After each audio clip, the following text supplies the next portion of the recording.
Pourquoi 60% des jeunes adultes confondent-ils l'amour avec l'attachement? Décortiquons les différences. Bon, parlons d'amour d'abord. L'amour est souvent idéalisé dans les films et les livres, mais qu'est-ce que cela signifie vraiment dans la vie quotidienne?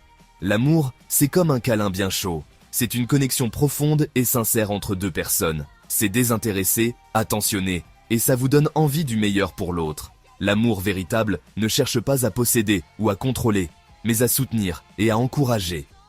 Ce n'est pas ce que vous recevez qui compte, mais ce que vous donnez. C'est un échange mutuel où chacun se sent valorisé et respecté. Imaginez un tournesol, toujours tourné vers le soleil, qui se nourrit et grandit avec lui. L'amour est comme ce tournesol. Il s'épanouit sous la lumière de la bienveillance et de l'affection.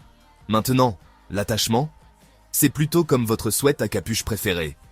L'attachement est souvent basé sur le confort et la familiarité.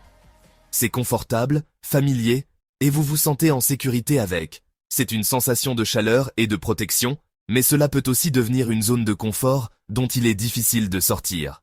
Mais parfois, c'est plus le sentiment qu'il vous procure qui compte que le sweat en lui-même. L'attachement peut devenir une habitude, quelque chose dont on dépend pour se sentir bien. L'attachement peut être un peu égoïste, il s'agit de votre confort et de votre sécurité. Et la dépendance affective. La dépendance émotionnelle est une autre histoire. Là, on change complètement de registre. La dépendance affective est souvent marquée par une peur intense de la perte et un besoin constant de validation. Imaginez-vous collé à votre téléphone, à avoir constamment besoin de notifications et de messages pour vous sentir bien. C'est une quête incessante de réassurance et de présence. La dépendance affective, c'est ça. C'est un besoin constant, une forme d'accroche, et ça peut vous donner l'impression d'être incomplet sans l'autre. Cela peut mener à des comportements possessifs et à une perte de soi. Ce n'est pas sain, parce que ça met votre bonheur entre les mains de quelqu'un d'autre.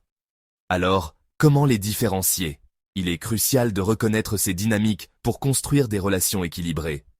L'amour libère, l'attachement réconforte et la dépendance contrôle.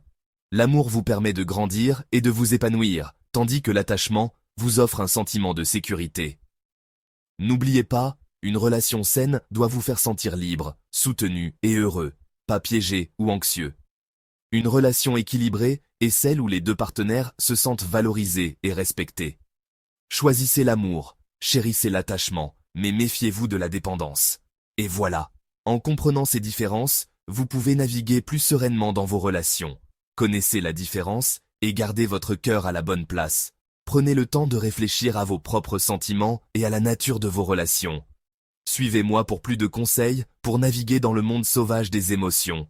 Ensemble, nous pouvons apprendre à cultiver des relations saines et épanouissantes.